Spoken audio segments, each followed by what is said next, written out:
जीवो ओगमो अमुत्तिकर्ता सदेह परिमाणो भूत संसारत्थो सिद्धोसो विश्वसोढगई। इस गाथा के पदों का विवरण चल रहा था। जीवो ओगमो ये बता दिया था, अमुत्ति और कत्ता ये भी हो चुका था। अब आगे क्रम आता है सदेह परिमाणो, पृष्ठ नंबर 8। सदेह परिमाणो यद्यपि निश्चयेन सहज शुद्ध लोकाकाश प्रमित असंख्येय प्रदेशस तथापि व्यवहारेण अनादि कर्म बंधाधीनत्वेन शरीर नाम कर्मोदय जनित उपसंहार विस्तार अधीनत्वात् घटादि भाजन स्थ प्रदीपवत् स्वदेह परिमाणः। यह जीव के लिए कहा गया है कि जीव अपने स्वदेह के परिमाण वाला होता है। तो इसको भी दो नयों से बताया जाता है। जीव स्वदेह परिमाण वाला भी है और यह जो है वह व्यवहार नय से है। निश्चय से यद्यपि वो कैसा है, सहज शुद्ध लोकाकाश प्रमित असंख्य प्रदेश वाला है।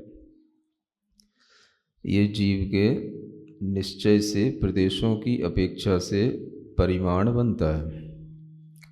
जो असंख्यात प्रदेश जीव के निश्चित होते हैं, जीव हमेशा उन्हीं असंख्यात प्रदेश वाला बना रहता है। और वो असंख्यात प्रदेश लोकाकाश प्रमाण होते हैं। यानी जितने लोकाकाश के असंख्यात प्रदेश होते हैं उतने ही एक जीव के प्रदेश होते हैं। तो ये बताया था कि जब केवली भगवान लोग पूर्ण समुद्घात करते हैं तब उनका आत्मा का एक एक प्रदेश पूरे लोकाकाश के एक एक प्रदेश पर स्थित हो जाता है। तो इससे भी यही सिद्ध होता है कि जीव लोकाकाश प्रमाण असंख्यात प्रदेश वाला है। तो यह उसके सहज शुद्ध ये प्रदेश है, यानी जिसमें किसी भी तरह का कोई संकोच विस्तार नहीं है। ऐसे जीव के लोकाकाश प्रमाण असंख्यात प्रदेश कैसे हैं? हाँ, जैसे सहज शुद्ध लोकाकाश है वैसे ही सहज शुद्ध जीव के भी निश्चय से आत्म प्रदेश हैं। तो ये निश्चय से प्रदेशों की गणना हुई। तथापि माने फिर भी, व्यवहारेण व्यवहार से जो कहा गया है जीव स्वदेह प्रमाण होता है, तो वो क्यों कहा गया? क्योंकि व्यवहार जो है कर्मबंध के आश्रय से चलता है। तो कर्मबंध के अधीन होने से, और कर्मबंध हो गया तो कर्मबंध में भी कौन से कर्म का उदय होगा जिससे कि ये जीव के स्वदेह प्रमाण प्रदेश होते हैं? तो शरीर नाम कर्म के उदय से ये होता है। यानी जीव में जो उपसंहार और विस्तार स्वभाव आता है यह शरीर नाम कर्म के उदय के कारण से आता है। तो शरीर नाम कर्म के उदय से उसमें यह उपसंहार विस्तार स्वभाव उत्पन्न हुआ है और उसी के यह अधीन जीव रहता है। तो कर्मबंध होने का मतलब हो गया यह जीव जब कर्म के साथ संबंध को प्राप्त है तो व्यवहार नय से जाना जाता है, और उन कर्मों में भी शरीर नाम कर्म के उदय के कारण से छोटा या बड़ा जैसा भी उसको शरीर प्राप्त होता है उसके आत्म प्रदेश उसी देह प्रमाण हो जाते हैं। ये शरीर नाम कर्म के उदय के कारण से उपसंहार विस्तार का स्वभाव बनता है। कर्म रहित अवस्था में तो निश्चय जन आना चाहिए था। फिर अन्य आकार आपकी हेतु से ये कह दिया कि अन्य आकार प्राप्त करने के लिए कोई मतलब कोई कारण मिलता तो उसी देह प्रमाण रह जाए, लेकिन यहाँ पे तो निश्चय से वो पूरे लोग में फैल जाना चाहिए थे उनको, मतलब जैसे वो व्यवहार से खत्म होकर कर्म रहित अवस्था में प्राप्त कर जाए। लोक में फैल जाने का तो केवल एक ही समय आता है, लोक पूर्ण समुद्घात का समय। बाकी समय जीव के प्रदेश अपने स्व शरीर प्रमाण होते हैं, और जब वह सिद्ध अवस्था को प्राप्त होता है तो शरीर नाम कर्म के उदय के साथ जैसा उसका शरीर बना हुआ है, आकृति उसकी वही रह जाती है।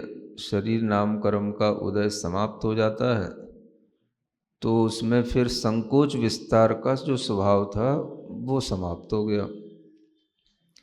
तो अब वो जैसा था वैसा ही रह गया, संकोच विस्तार अब नहीं करेगा, है ना। तो संकोच विस्तार तो शरीर नाम कर्म के उदय के कारण से होता था, सिर्फ समुद्घात एक एक्सेप्शन है।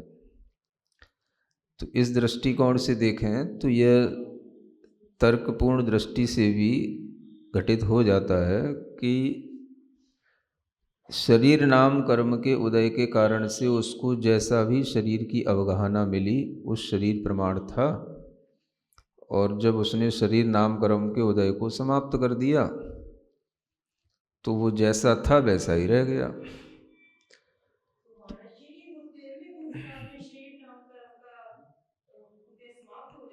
हम्म हम्म हम्म हम्म। हाँ, जब वो योग रहित हो जाएगा तो वो शरीर नाम कर्म के उदय से भी उस समय पर, वैसे 14वें में होगा वो, है ना।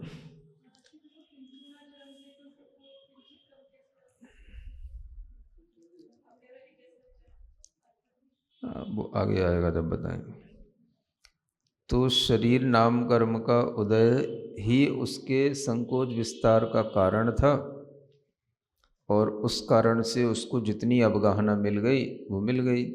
अब उस अवगाहना के साथ उसने जब शरीर नाम कर्म का उदय समाप्त कर दिया तो उसकी जैसी अवगाहना रह गई वो रह गई। इसलिए प्रागात्मोपात्त देह प्रतिकृति ऐसा कहा गया। पहले जो उसने देह उपात्त देह है, पहले जो उसने देह प्राप्त की थी, सिद्धों की आकृति उसी की प्रतिकृति रह जाती है। तो इससे ये सिद्ध नहीं होगा कि वो पूरे लोक में फैल जाता निश्चय से। अगर वह असंख्यात लोक प्रमाण फैलने के स्वभाव वाला निश्चय से नहीं है, निश्चय से असंख्यात लोक प्रमाण प्रदेश प्रमाण वाला है वो निश्चय से। लोक में फैलने का उसका निश्चय से स्वभाव नहीं है, नहीं समझे। दो, हाँ, प्रमाण है। तो निश्चय से वह असंख्यात प्रदेश प्रमाण वाला है, इसलिए उसके असंख्यात प्रदेश तो बने रहेंगे, लेकिन जो लोक में फैलने वाला जो स्वभाव है वो स्वभाव नहीं है, वो तो उसका एक अपवाद है जो केवल लोक पूर्ण अवस्था में एक समय के लिए घटित होता है। बाकी उसका जो स्वभाव जो निश्चय से यहाँ लिखा गया है वो प्रदेशों की संख्या कितनी है उसको बताने के लिए है। लोकाकाश प्रमाण वो असंख्यात प्रदेश वाला है, ये उससे प्रदेशों की संख्या का गणना करके बताई गई है ना। नाप तौल के लिए किसी ना किसी वस्तु का सहारा लिया जाता है ना। पहले नाप तौल ऐसी तो चलती थी, 1 किलो गेहूँ है तो 1 किलो गेहूँ के साथ में अगर आपको 1 किलो चावल लेना है तो एक पल्ले पर 1 किलो गेहूँ रख दो, एक पल्ले पर 1 किलो चावल रख दो। तो जितना 1 किलो गेहूँ का होगा वो 1 किलो चावल का भी उतना ही उसमें समावेश जितना द्रव्य का होगा हो जाएगा, तो वो कहलाएगा कि जितना 1 किलो चावल का है ना द्रव्य बन गया, वो 1 किलो गेहूँ बराबर है।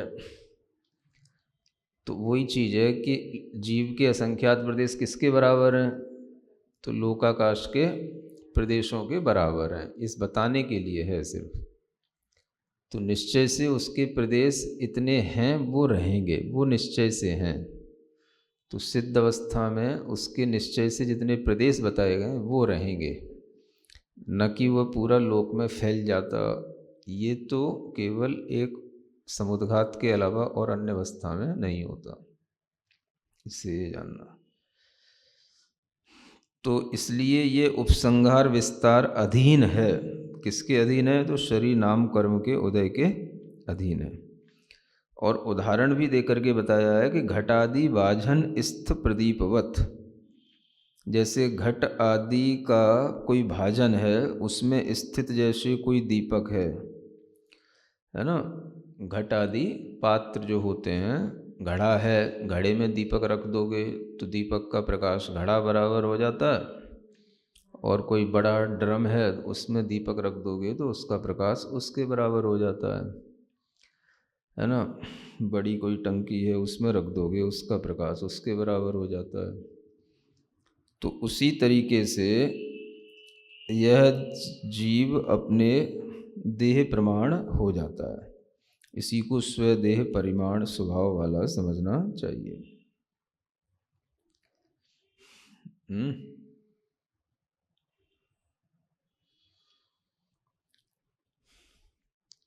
शरीर नाम कर्म का उदय भी है ना, जब तक संयोग अवस्था रहती है तभी तक रहता है। फिर उसका भी जो है एक तरह से, अब उदय रहना अलग बात है और उसका कार्य होना अलग बात है। कार्य तो उतना ही होगा कि जब तक वो शरीर में है तब तक उसका जितना प्रमाण बन गया वही उसका कार्य है बस। मतलब 500 धनुष की अवगाहना वाला शरीर है, तो शरीर नाम कर्म के उदय से वो 500 धनुष प्रमाण विस्तार को प्राप्त हो गया। और 7 हाथ की अवगाहना वाला शरीर है, तो 7 हाथ के शरीर प्रमाण अवगाहना वाला विस्तार उसके अंदर प्राप्त हो गया। तो वह वैसे तो शरीर नाम कर्म का उदय और भी अयोग अवस्था में विनाश को प्राप्त होता है, माने नष्ट तो वो हाँ अंत में ही होता है, लेकिन उसका वहाँ कुछ उदय जनित कार्य नहीं कहलाएगा, क्योंकि कार्य तो जो पहले शरीर का आकार बन गया वही उसका कार्य है। तो उससे कोई प्रयोजन नहीं है, वो चाहे 13वें गुण स्थान में हो चाहे 14वें गुण स्थान में हो। शरीर नाम कर्म का उदय का अभाव जहाँ पर हो रहा है उससे प्रयोजन नहीं है। शरीर नाम कर्म के उदय के साथ में जिस जीव को जिस अवगाहना के साथ में केवल ज्ञान की प्राप्ति हुई है, वह उसी अवगाहना के साथ में मुक्ति को प्राप्त करेगा, है ना। इस तरह से स्वदेह परिमाण वाला व्यवहार नय से यह घटित होता है।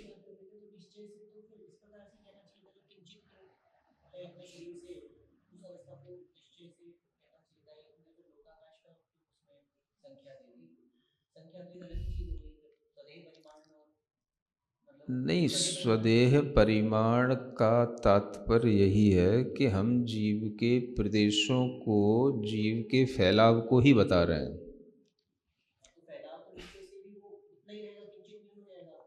हाँ, तो निश्चय से तो वो लोकाकाश के प्रदेश बराबर, असंख्यात प्रदेश बराबर है, निश्चय से तो इतना ही रहेगा।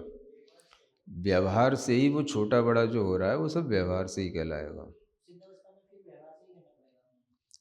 हाँ, वो भी जो है किंचित न्यून जो अवगाहना रह जाएगी, वो भी सब व्यवहार से ही, जो संकोच को प्राप्त हो गई व्यवहार से ही कहलाएगी। और वो एक अलग चीज़ है ना, शरीर का विस्तार जो है जीव के प्रदेशों का यहाँ पर शरीर में विस्तार बताया जा रहा है।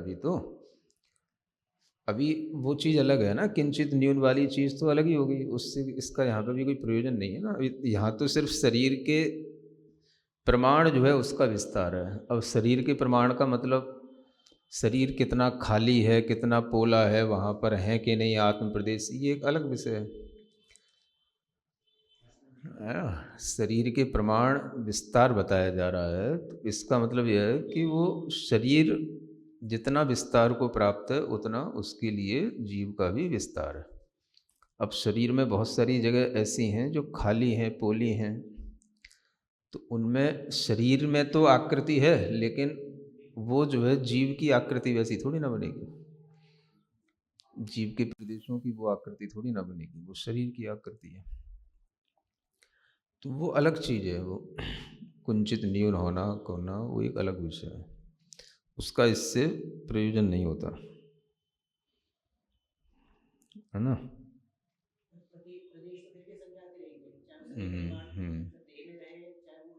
हाँ, मुख्य तो वही बताना है, प्रदेश उसके निश्चय से असंख्य आती है, व्यवहार से वो छोटा बड़ा शरीर वाला हो जाता है।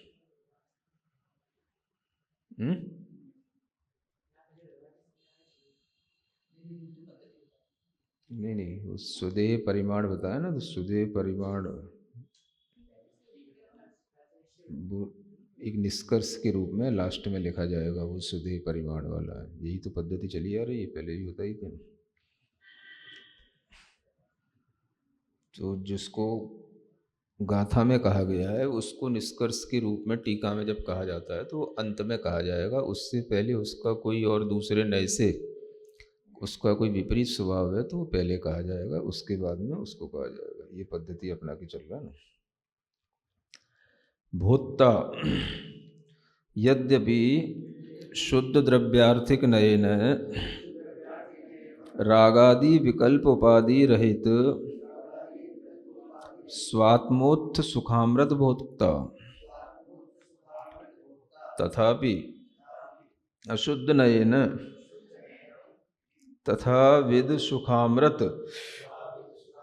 भोजन अभावात् शुभाशुभ कर्म जनित सुख दुख भोक्तृत्वात् भोक्ता। तो ये जो भोक्ता स्वभाव है ये भी देखा जाए, ये भी व्यवहार से ही है ना, भोक्ता।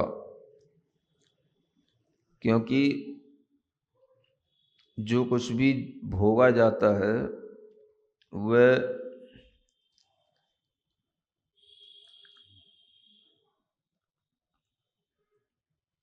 जब कोई दूसरा ही भाव उत्पन्न करे तो वो भोगना कहलाता है। एक ही भाव में रहने का नाम भोगना तो है ना, उसको मुख्य गौड़ व्यवस्था से सिद्ध करना है। बाकी भोक्ता तो वो अपने सुख दुख का ही होता है, और ये जो होता है वो व्यवहार से होता है, अशुद्ध नय से होता है। इसलिए पहले शुद्ध नय से बताया कि शुद्ध द्रव्यार्थिक नय से यद्यपि वह स्व आत्मा से उत्पन्न सुखामृत का भोक्ता है। किसका? स्व आत्मा से उत्पन्न सुखामृत का भोक्ता होता है निश्चय नय से। तो जीव को यही उसका भोगने का स्वभाव है। और वो सुखामृत कब आता है? जब रागादि विकल्प की उपाधियों से रहित वह आत्मा हो जाता है, तो वह अपनी आत्मा से उत्पन्न सुखामृत का भोक्ता बनता है। यानी जिस आत्मा में रागादि विकल्प जो उपाधि के रूप में, माने कर्म के उदय के रूप में रागादि विकल्प चलते रहते हैं, उनसे जब वो रहित हो जाता है तब वह आत्मा अपने स्व सुख का भोक्ता होता है। तो ये शुद्ध द्रव्य का भोक्ता है, शुद्ध द्रव्यार्थिक नय की अपेक्षा से। तो ये निश्चय से ये हुआ। लेकिन अशुद्ध नय की अपेक्षा से उस प्रकार के सुखामृत का भोजन जब तक उससे नहीं मिलता,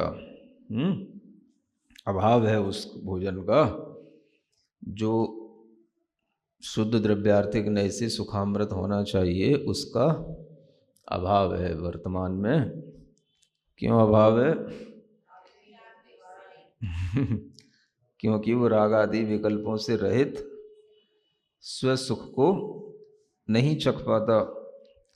तो उस प्रकार का जो भोजन का अभाव है, तो फिर कुछ ना कुछ तो भोजन तो करेगा ही, भूखा तो रहेगा नहीं। तो फिर वो क्या भोगता है?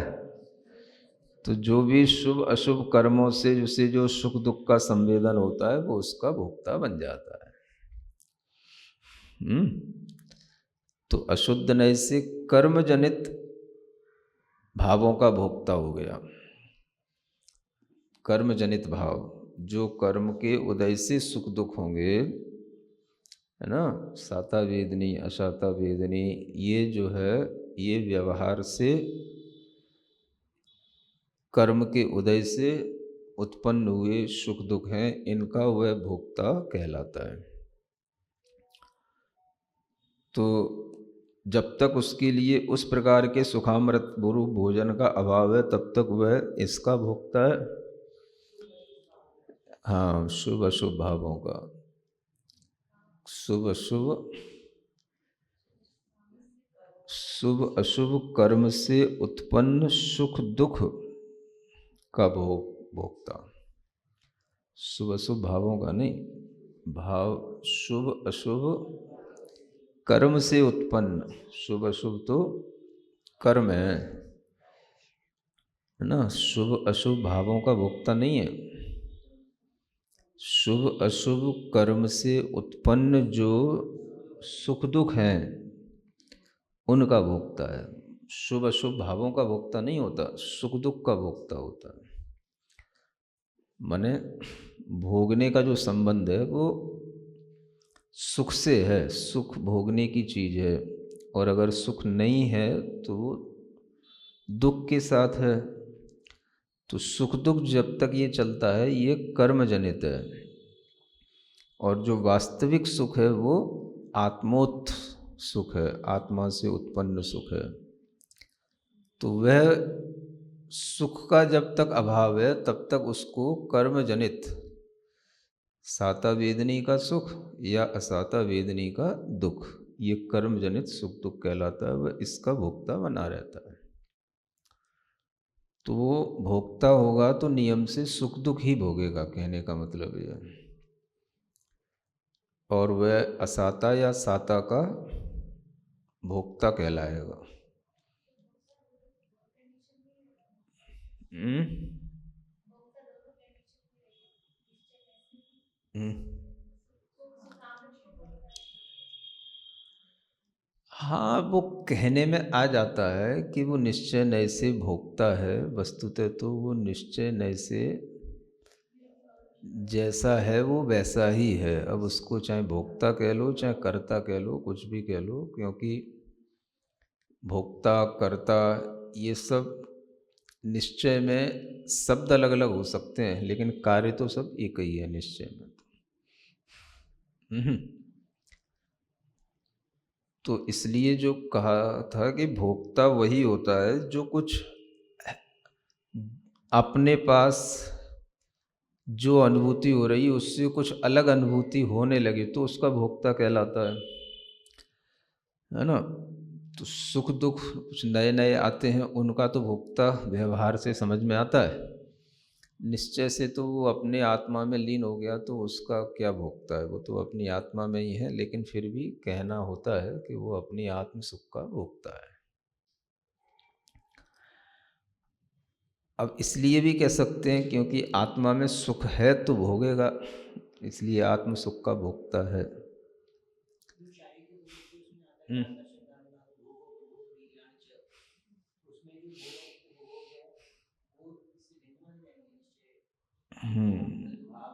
नहीं, वो तो व्यवहार से भोग उपभोग का भोक्ता नहीं बनता, वो तो व्यवहार से बनेगा। जब भी किसी भी तरह के भोग उपभोग का भोक्ता है व्यवहार से ही कहने में आएगा।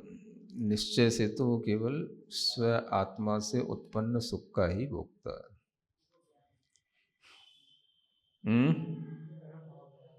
सुखामृत। तो ऐसे सुखामृत भोजन का जब तक अभाव है तब तक सुख दुख का भोगता है, और जब तक इस प्रकार के सुख दुख का संवेदन कर रहा है तब तक वह स्वात्मोत्थ सुख का भोक्ता नहीं बनता, और जब ये सुख दुख संवेदन में ना आए तब वो स्वात्मोत्थ सुख का भोक्ता बनेगा, है ना। तो कर्मोदय से उत्पन्न सुख दुख से उपयोग को अलग करना बहुत कठिन काम है। ये ध्यान के अलावा और किसी समय पर नहीं हो सकता।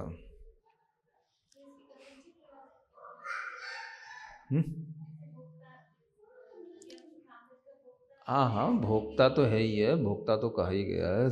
निश्चय से भी भोक्ता है और व्यवहार से भी भोक्ता है, दोनों को ही भोक्ता माना जाएगा। तो कथनचित ही हो गया, जब निश्चय नहीं से कहा जाएगा तो निश्चय नहीं से कथनचित स्वात्मा का भोक्ता हो गया, व्यवहार नहीं से कथनचित वह सुख दुख का भोक्ता हो गया। लेकिन इसका मतलब ये नहीं हो गया कि कोई भी संसारी प्राणी एक साथ दोनों का कथनचित भोक्ता हो जाएगा, इसका मतलब ये नहीं है ना। होगा तो एक टाइम पे एक ही चीज़ का। अगर व्यवहार नए से भोगता है तो निश्चय नए से नहीं है, और जब निश्चय नए से हो जाएगा तो व्यवहार नए से नहीं है।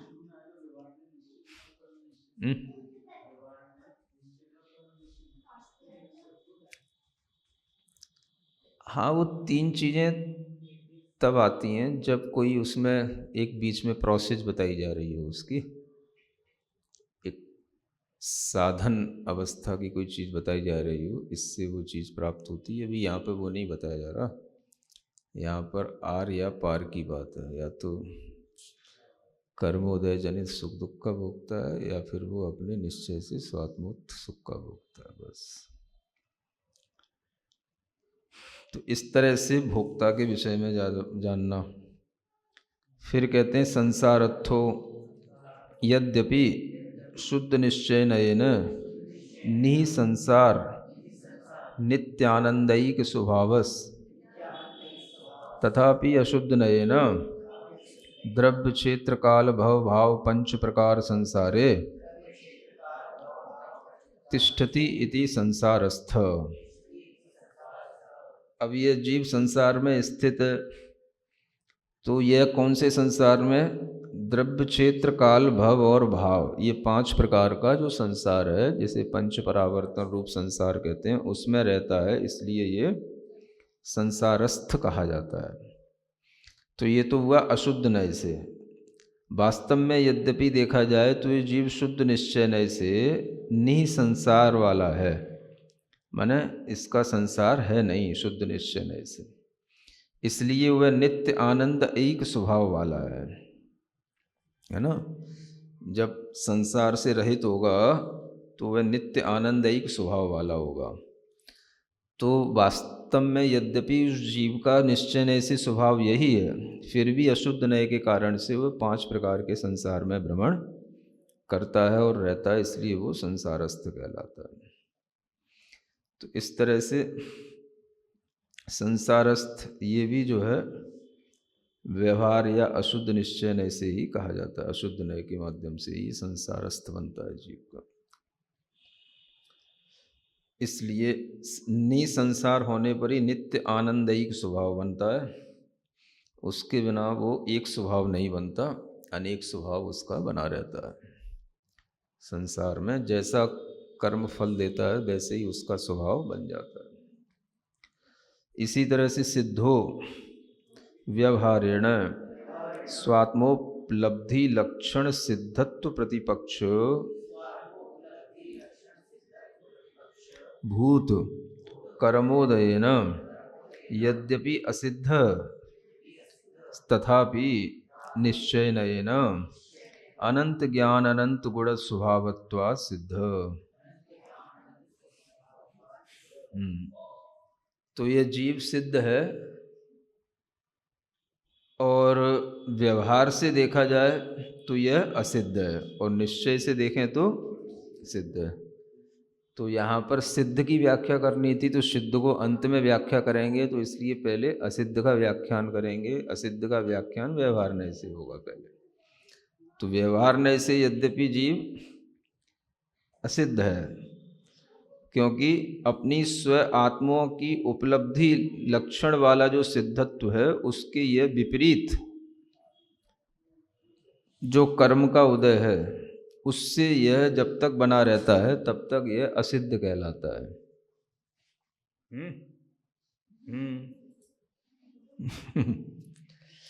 है ना। यानी असिद्ध कब तक है?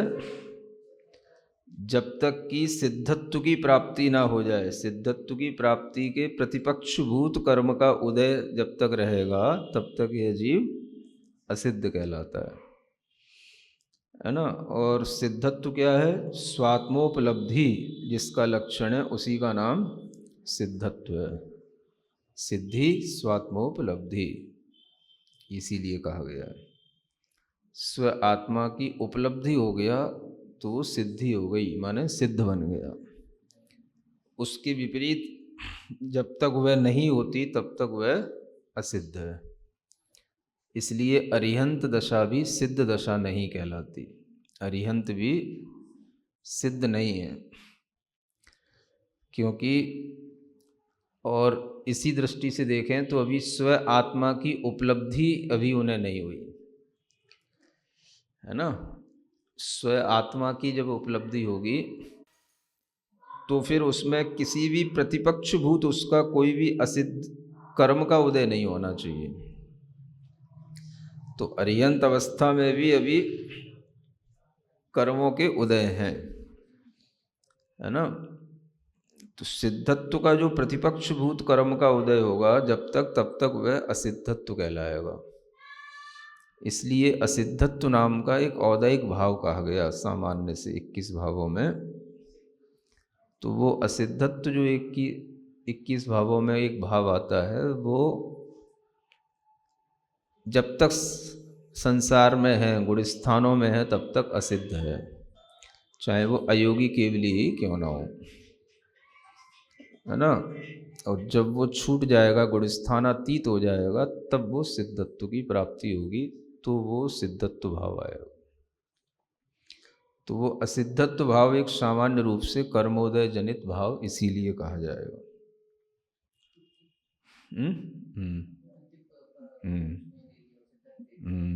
अन्यत्र सिद्धत्व व्यंत में भी आता है। और निश्चय से देखा जाए तो अपने अनंत ज्ञान अनंत गुण स्वभाव वाला होता है, तब वह निश्चय से सिद्ध कहलाता है ना। जब तक ऐसा सिद्धत्वपना नहीं आता तब तक वह व्यवहार से ही असिद्ध कहलाता है। इस तरह से जीव का स्वभाव होता है। सो स एवं गुण विशिष्टो जीव, जो गाथा में सो आया है उसको भी यहाँ बताया कि वह इस तरह के गुणों वाला जीव कहलाता है। सो माने वह जीव है ना, वह इन गुणों से सहित जीव है। जीव तो है, लेकिन सो जो दूसरी लाइन में आया है वो ये बताने के लिए इन सब गुणों से सहित वह जीव है। इस तरह से विश्व सोड गई।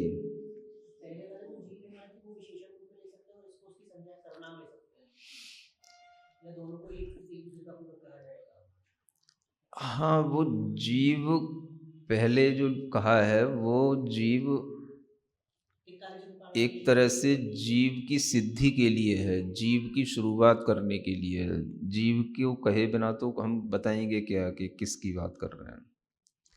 तो जीव के ही वह गुण हैं। सो माने वह जो गुण हैं वह उसी जीव के ही हैं, ये कहने का मतलब है ना। वह इस प्रकार के गुणों से विशिष्ट जीव है। इसी तरह से विश्व सोढ़ गई। यद्यपि व्यवहारेण चतुर्गति जनक कर्मोदय वशेन ऊर्ध्वाधस्तिर्यक गति स्वभाव तथापि निश्चयेन केवल ज्ञानादि अनंत गुण अवाप्ति लक्षण मोक्ष गमन काले विस्तृता स्वभावेन ऊर्ध्वगतिश्च इति। कहते हैं कि वैसे तो विश्व सोड गई, विस्तृता माने स्वभाव से यह ऊर्ध्वगति वाला है, तो वो स्वभाव से ऊर्ध्वगति वाला है, वो कब बनेगा? वो मोक्ष गमन के काल में बनेगा, है ना। अन्य काल में ऊर्ध्वगति हो भी जाए तो उससे मतलब नहीं है। जैसे स्वर्ग आदि गया तो भी ऊर्ध्वगति से ही जाएगा, तो वो उससे मतलब नहीं है। नरक से निकला त्रियंचों में आया तो भी ऊर्ध्वगति हो गई, तो उससे भी मतलब नहीं है। जो मोक्ष गमन के काल में ऊर्ध्वगति होगी उससे मतलब है। और वो मोक्ष गमन का काल जब आता है जब केवल ज्ञान आदि अनंत गुणों की प्राप्ति हो जाए, तब मोक्ष गमन के काल में वो स्वभाव से ऊर्ध्वगति वाला होता है। तो ये जो ऊर्ध्वगति स्वभाव बताया है ये निश्चय से बताया है ना। और व्यवहार से चार गतियों को उत्पन्न करने वाले जो कर्म के उदय हैं उनके वशीभूत होकर के वह कभी ऊर्ध्वगति भी कर लेता है, कभी अधोगति में भी चला जाता है, कभी तिर्यक गति के स्वभाव को भी प्राप्त हो जाता है। तो कर्मोदय जनित जो ऊर्ध्वगति है उससे यहाँ प्रयोजन नहीं है ना। कर्म के उदय से तीनों गतियाँ प्राप्त होती हैं, ऊर्ध्वगति, अदय गति, तिर्यक गति, तो उससे प्रयोजन नहीं है। वो तो सब व्यवहार से ही कहलाएगा तीनों गतियाँ। वास्तव में जो ऊर्ध्वगति स्वभाव है वो तब आता है जब वह मोक्ष गमन का समय आता है, जब वो स्वभाव से स्वभावात् ऊर्ध्वम गच्छति, सिर्फ ऊर्ध्व गमन ही करता है ना। हाँ, वो तो सब बता ही गया है। उस समय पर उसकी जो है ना एक समया विग्रहा, एक समय वाली जो है उसकी जो गति होती है विग्रह से रहित, मुख्य रूप से उसी गति को जो है कहा गया है ना। तो इस तरह से जो भी पद गाथा में आए थे उन सबका दोनों नयों से यह व्यवहार और निश्चय से स्पष्टीकरण हो गया। अत्र पद खंडना रूपेण शब्दार्थ कथितः। अब यहाँ पर पद खंडना रूप से शब्दार्थ कह दिया गया। शुद्ध अशुद्ध नय द्वय विभागेन नयार्थोपि उक्तः, और शुद्ध और अशुद्ध नय इन दोनों का विभाजन करके नयार्थ भी कह दिया। माने गाथाओं को समझाने की पद्धतियाँ हुआ करती हैं, उनमें शब्दार्थ भी बताया जाना चाहिए, नयार्थ भी बताया जाना चाहिए, सो हमने बता दिया। अब तीसरी चीज आती है इदानीम मतार्थ कथ्यते। तीसरी चीज क्या होती है? मतार्थ, है ना। कौन से मत से क्या अर्थ है ये बताना चाहिए। तो वो बताते हैं जीव सिद्धिश चारवाकम प्रति। जो ये जीव कहा गया है, जीवो माने जीव है, तो ये चारवाक मत को बताने के लिए ये जीव की सिद्धि की जाती है। जीव शब्द चारवाक मत के खंडन करने के लिए है अथवा उनको समझाने के लिए। तो इससे चारवाकों के प्रति ये बताया जाता है कि नहीं, जीव है। जो चारवाक जीव को नहीं मानते हैं। ज्ञान दर्शनोपयोग लक्षणम नैयायिकम प्रति। हाँ, और जीव का स्वभाव ज्ञान दर्शन उपयोगमय है, ये नैयायिकों के लिए बताना है, क्योंकि नैयायिक मत वाले जीव को ज्ञान दर्शन उपयोगमय नहीं मानते हैं। ज्ञान दर्शन आदि गुण जीव में उस मय है, वह जीव ऐसा नहीं मानते। अन्यत्र से आकर के उसमें वह गुण है ना लग जाते हैं, संबंध को प्राप्त हो जाते हैं, ऐसा मानते हैं। उनके लिए कहा गया नहीं, वो उपयोगमय है। अमूर्त जीव स्थापनम भट्ट चार्वाक द्वयम प्रति। ये भट्ट मत है, एक भाट्ट मत कहलाता है, और एक चार्वाक मत है। इन दोनों ही मत ये जीव को कभी मूर्त नहीं मानते, ये जीव को केवल मूर्त ही मानते हैं, है ना। जीव जब तक जो संसार में दिख रहा है बस वही जीव है, तो जीव को मूर्ति मानते हैं, बस जो शरीर आदि दिख रहा है इसी का नाम जीव है। तो उनको समझाने के लिए अमूर्त स्वभाव बताया गया। अमूर्त जीव होता है, इस तरह से अमूर्त जीव की स्थापना करके भट्ट और चार्वाकों को समझाया गया। कर्म कर्तृत्व स्थापनम सांख्यम प्रति। हाँ, ये सांख्य मत है, तो ये कर्म का कर्ता नहीं मानता, है ना। जीव में कोई क्रिया नहीं होती, जीव तो सदा शुद्ध रहता है, अक्रिय है, निष्क्रिय है, ऐसा कहता है। उसको समझाने के लिए कर्म कर्तृत्व की स्थापना की गई। स्वदेह प्रमित स्थापनम नैयायिक मीमांस सांख्य त्रयम प्रति। हाँ, ये तीनों ही मत वाले, एक न्यायिक भी हैं, मीमांसक भी हैं और सांख्य भी हैं, ये तीनों ही देह को स्वदेह प्रमाण नहीं मानते, जीव को स्वदेह प्रमाण नहीं मानते, है ना। पूरे आकाश में जीव फैला हुआ है ऐसा मानते हैं।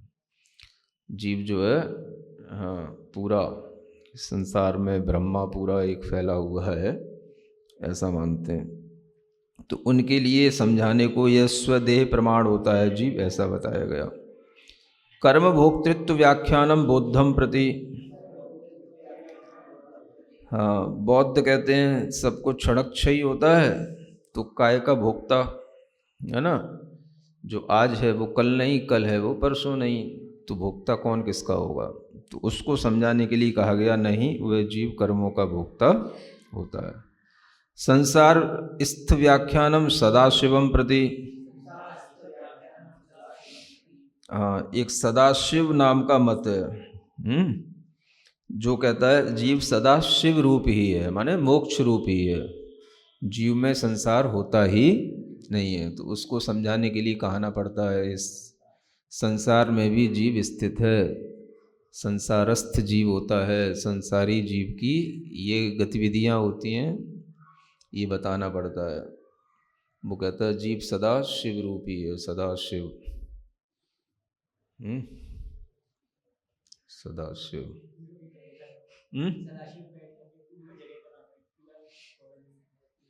हाँ, तो सदाशिव नाम का मत है ना एक, सदाशिव।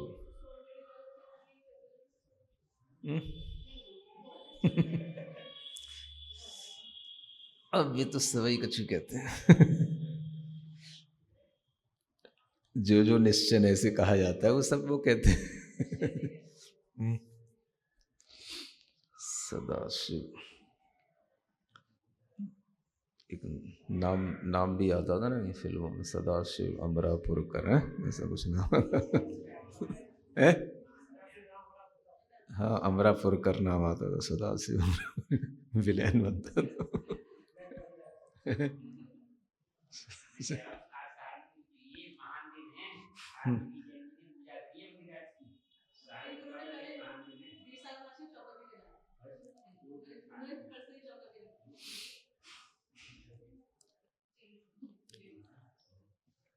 ये कल भी थे ना वहाँ पे भी थे।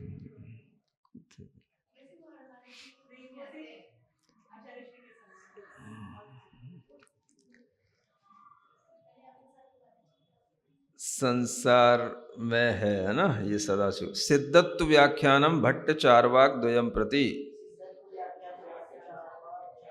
अब ये भाट्टों का मत है, चारवाकों का मत है, इनमें कोई सिद्धत्व तो होता ही नहीं, संसार में ही बस जीव रहता है, इनके यहाँ सिद्धि विद्धि तो कुछ है ही नहीं, है ना। तो इसलिए इनको मोक्ष की सिद्धि बताने के लिए सिद्धत्व का व्याख्यान किया गया। ऊर्ध गति स्वभाव कथनम मांडलिक।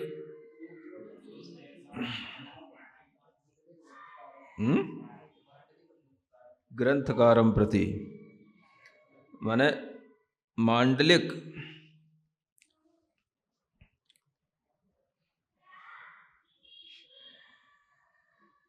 जीव गति का, जीव का ऊर्ध्वगति ही स्वभाव होता है।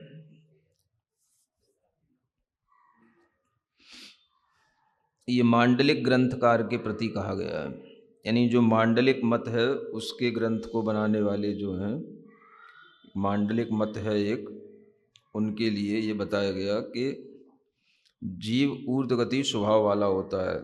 उनके लिए जीव जो है यहीं इसी मंडल में ही गोलाकार घूमता रहता है, ऊर्ध्वगति कहीं नहीं होती है। उसके लिए ये ऊर्ध्वगति स्वभाव के माध्यम से खंडन किया गया।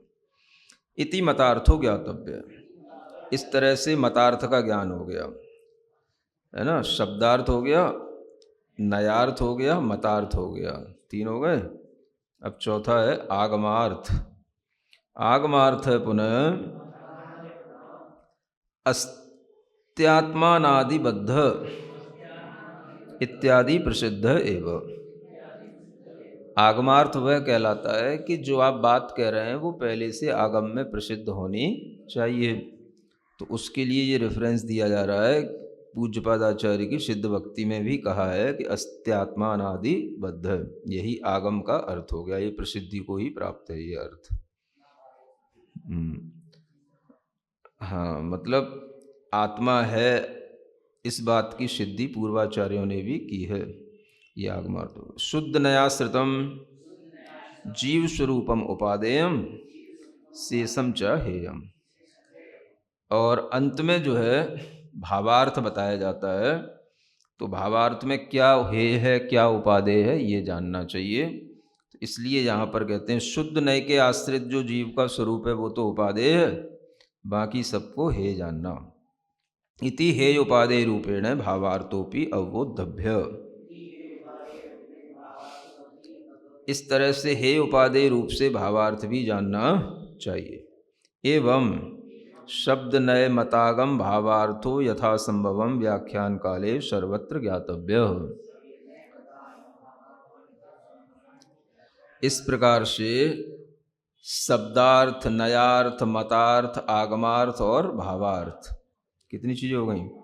ये पांचों चीज़ें यथा संभव, जहाँ पे संभव हो सके जो भी गाथाओं में व्याख्यान करते हुए उन्हें वहाँ पर सर्वत्र इस तरह से जान लेना चाहिए। इति जीवादि नव अधिकार सूचन सूत्र गाथा गता।